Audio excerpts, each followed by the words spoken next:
spirit edukasi media edukasi digital, yaitu AKM, atau yang biasa dikenal asesmen kompetensi minimum.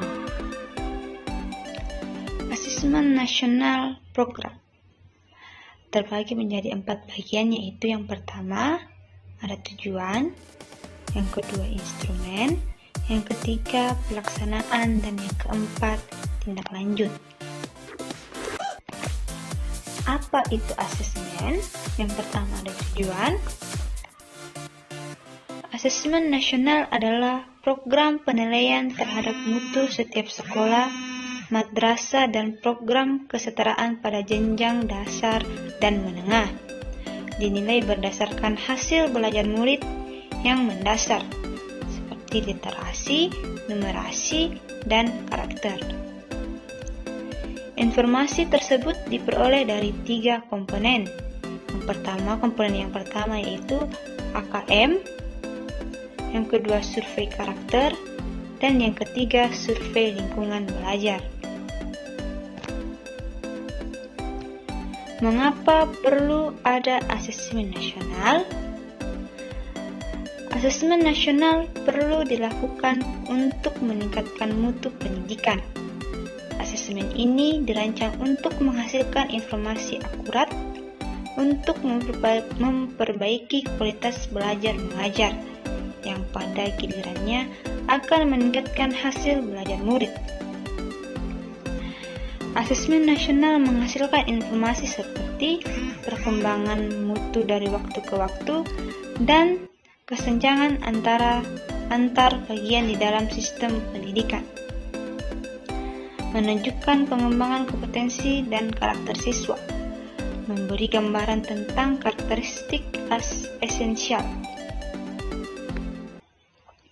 Kelulusan.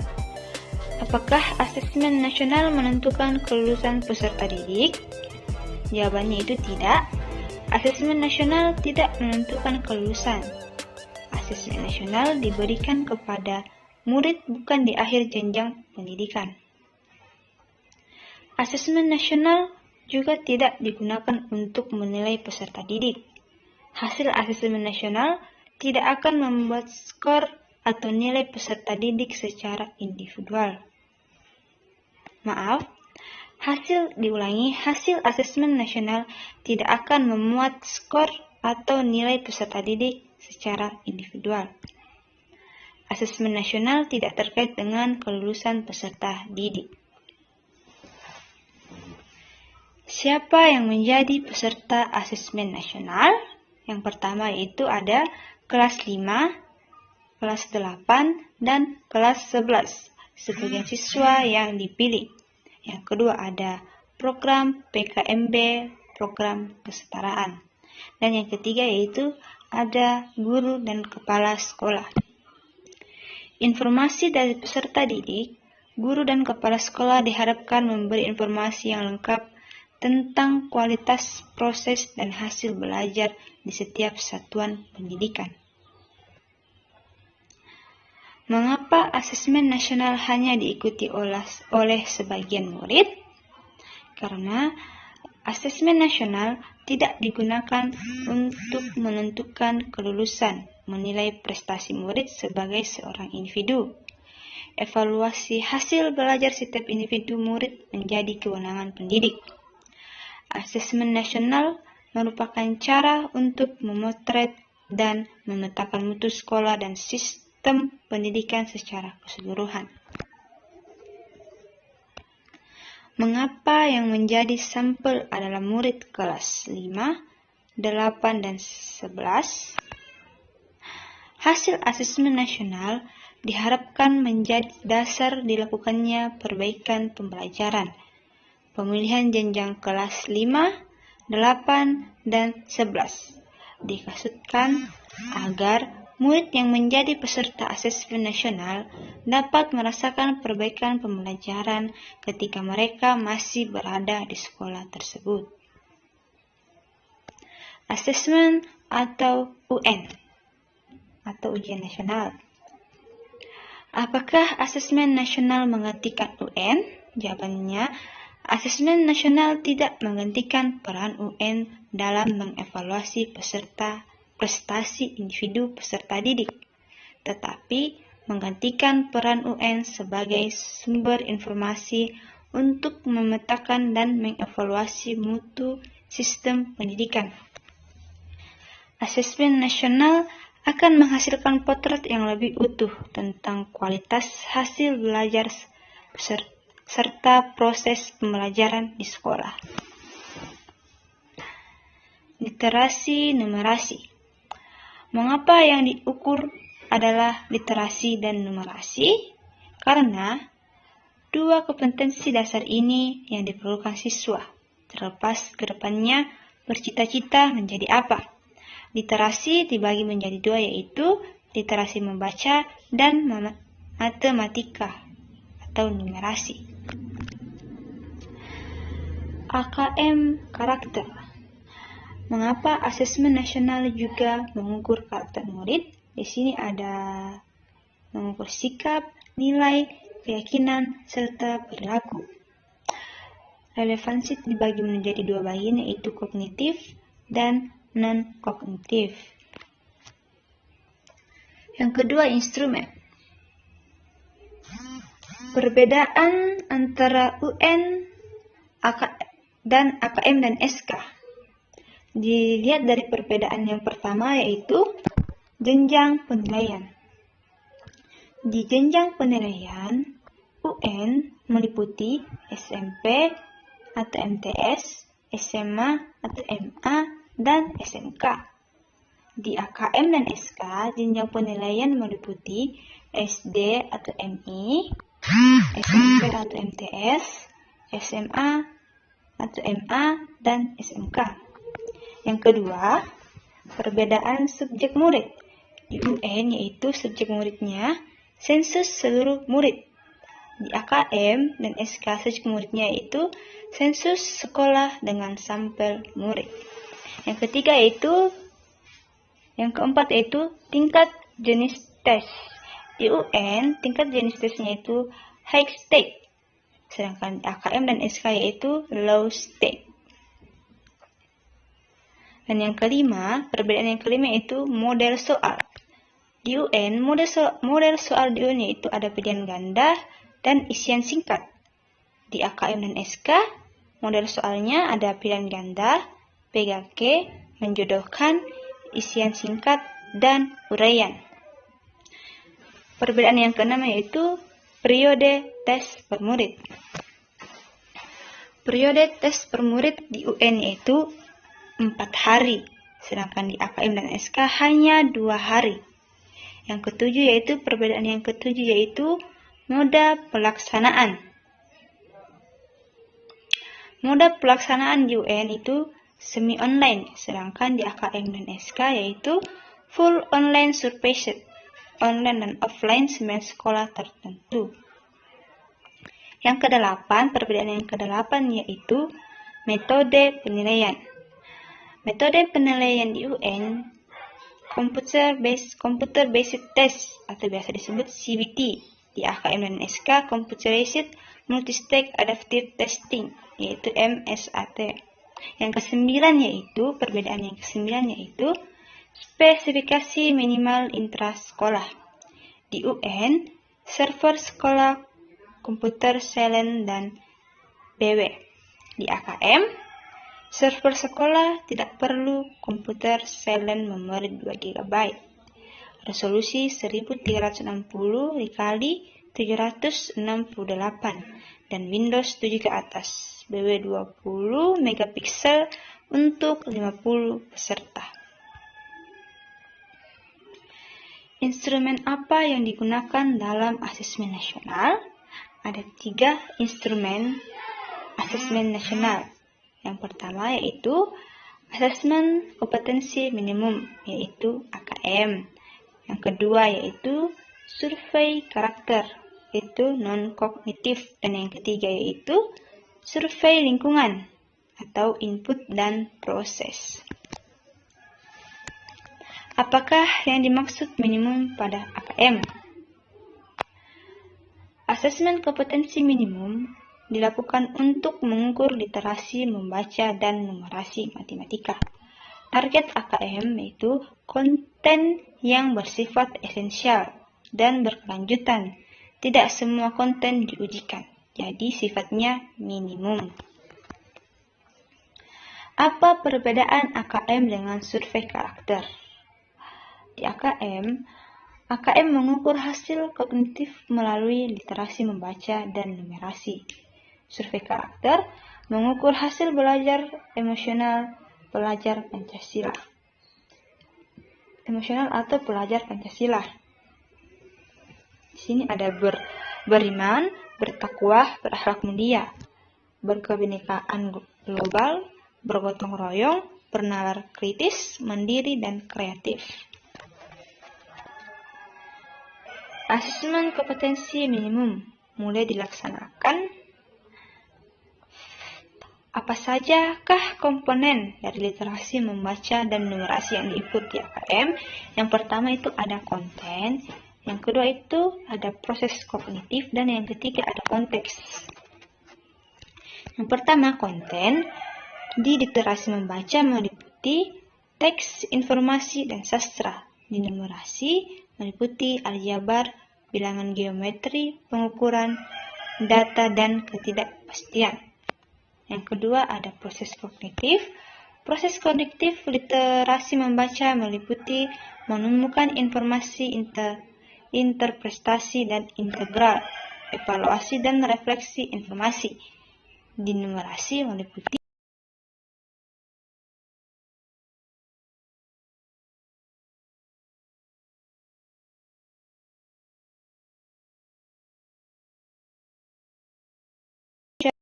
dan saintifik. Di numerasi, konteks meliputi personal, sosial budaya, dan saintifik.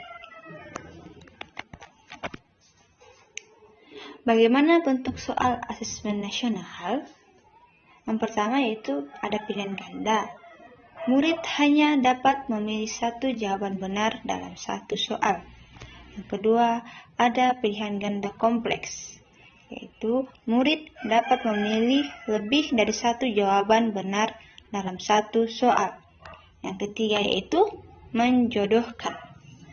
Murid menjawab dengan cara menarik garis dari satu titik ke titik lainnya yang merupakan pasangan pertanyaan dengan jawabannya. Yang keempat ada uraian. Murid menjawab soal berupa kalimat-kalimat untuk menjelaskan jawabannya. Yang kelima ada isian singkat. Murid dapat menjawab berupa bilangan, kata untuk menyebutkan nama benda, tempat, atau jawaban pastinya. Berapa banyak soal yang akan dikerjakan murid saat AKM? Yang pertama itu ada kelas 5, sebanyak 30 soal untuk masing-masing literasi membaca dan numerasi. Yang kedua ada kelas 8 dan 11, sebanyak 36 soal untuk masing-masing literasi membaca dan narasi.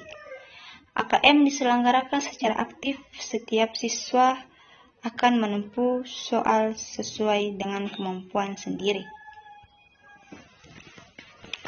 Apakah soal AKM peminatan IPA, IPS, bahasa, dan agama berbeda? Apakah seperti soal UN, pembagian porsinya? Tidak, karena mengukur kompetensi mendasar yang perlu dipelajari semua murid tanpa membedakan peminatnya. Oleh karena itu, seluruh murid akan mendapat soal yang mengukur kompetensi yang sama. Soal-soal AKM dan pembelajaran. Apakah ada contoh-contoh soal latihan AKM yang disediakan secara khusus? Jawabannya ya.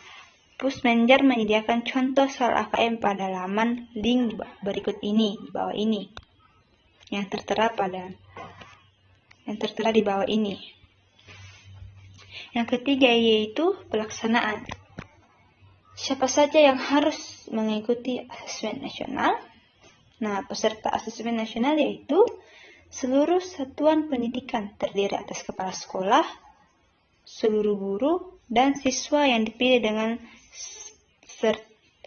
sertifikasional ekonomi oleh Kemendikbud. Kemendikbud. Dengan komposisi jenjang SD atau MI kelas 5 maksimal 30 murid, jenjang SMP atau MTS, SMA atau MA, SMK kelas 8 dan 11 maksimal 45 murid setiap satuan pendidikan. Peserta AKM. Siapa saja yang mengikuti AKM? Peserta AKM adalah semua siswa yang menjadi responden asesmen nasional, sedangkan guru maupun kepala sekolah tidak mengajarkan AKM. Peserta asesmen nasional. Apakah asesmen nasional wajib diikuti oleh seluruh satuan pendidikan di seluruh Indonesia? Ya, asesmen nasional dilaksanakan di seluruh sekolah, madrasah maupun PKMB di wilayah Indonesia, termasuk bagi satuan pendidikan yang jumlah siswanya kurang dari 45, bagi SMP atau MTS, SMA atau MA, dan SMK, atau 30 siswa di tingkat SD atau MI. Pelaksanaan AKM. Kapan AKM dilaksanakan? Direncanakan pelaksanaan AKM untuk murid kelas 8 jenjang SMP atau MTS, serta kelas 11 jenjang SMA atau MA dan SMK akhir Maret 2021. Pelaksanaan AKM untuk murid kelas 5 jenjang SD atau MI adalah di bulan Agustus 2021. Berapa lama waktu pelaksanaan asesmen nasional? Asesmen nasional terdiri atas yang pertama AKM, yang kedua survei karakter, dan yang ketiga survei lingkungan belajar. Berapa lama waktu pelaksanaan asesmen nasional? Pelaksanaan asesmen nasional untuk murid akan dilaksanakan selama 2 hari. Hari pertama untuk asesmen literasi, membaca, dan survei karakter. Sedangkan hari kedua untuk asesmen numerasi dan survei lingkungan belajar. Alokasi waktu AKM. Alokasi sesi asesmen survei berbeda untuk murid kelas 5, 8, dan 11. Hari pertama, yang pertama itu ada SD atau MI, tes literasi 75 menit, survei karakter 20 menit. Yang kedua ada SMP atau MTS, SMA atau SMK atau MA. Tes literasi 90 menit, survei karakter 30 menit. Hari kedua, yang pertama ada SD atau MI, tes numerasi 75 menit, survei lingkungan belajar 20 menit. Yang kedua ada SMP atau MTS, SMA atau SMK atau MA, tes numerasi 90 menit. Survei lingkungan belajar 30 menit. Survei lingkungan belajar. Untuk kepala sekolah dan guru lebih fleksibel dan diberikan alokasi waktu melengkapi semua pertanyaan dalam kurun waktu 2 minggu. Pengejaran angket oleh kepala sekolah maupun guru dilakukan secara daring tanpa pengawasan. Sosialisasi dan uji coba. Apakah akan diadakan uji coba AKM dan survei karakter, serta kapan pelaksanaannya? Uji coba akan dilaksanakan 1 bulan di sebelum pelaksanaan AKM melalui mekanisme gladi bersih. Apakah teknik pelaksanaan asesmen nasional sama seperti UNBK, semi daring? Terdapat sejumlah modifikasi pada teknik pelaksanaan asesmen nasional, seperti bentuk soal maupun sistem adaptif. Namun, secara umum, tenaga teknis yang mampu melakukan UNBK semi daring akan mudah mempelajari sistem pelaksanaan asesmen nasional. Teknik.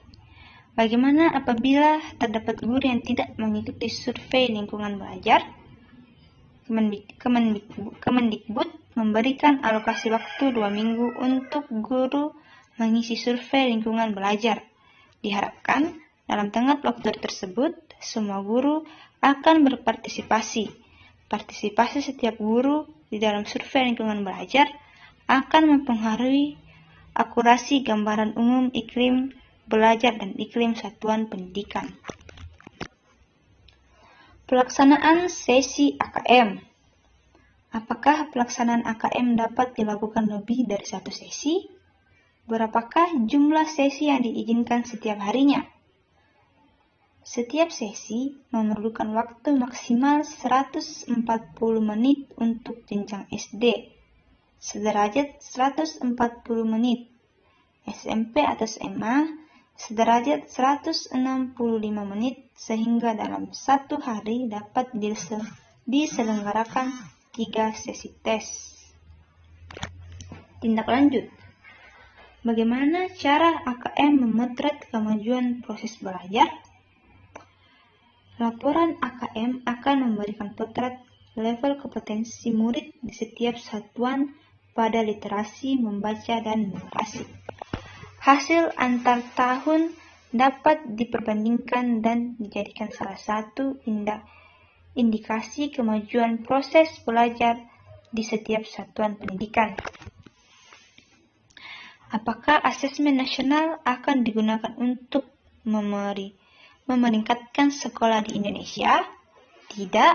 Asesmen nasional digunakan sebagai alat refleksi bagi setiap satuan pendidikan untuk mampu melakukan langkah perbaikan. Apakah ada nilai atau skor minimal dalam AKM? Tidak. AKM melaporkan presentasi murid dalam setiap level kompetensi. Diharapkan semua murid mencapai level kompetensi cakap atau mahir. Apakah murid yang sama pernah mengikuti tes AKM bisa mengulangi kembali tes AKM-nya jika nilainya rendah? Tidak, karena AKM tidak bertujuan untuk mengukur kompetensi di tingkat individu murid. Dapatkah murid kelas 11 boleh mengetahui hasil AKM-nya? Tidak. Setiap guru dapat memetakan kemampuan muridnya menggunakan instrumen AKM. Instrumen AKM nasional akan melaporkan pada level sekolah, bukan pada level individu. Apa tindak lanjut dari sekolah dengan hasil AKM? Tindak lanjutnya adalah sekolah diharapkan mampu merefleksi hasil AKM dalam pembelajaran sehingga guru-guru menerapkan teaching at the right level serta fokus membangun kompetensi serta karakter murid. Laporan sekolah terkait iklim belajar dan iklim satuan pendidikan diharapkan ditindaklanjuti manajemen sekolah untuk menyusun dan melaksanakan program-program sekolah yang mendorong terciptanya iklim belajar yang positif dan kondusif. Terima kasih.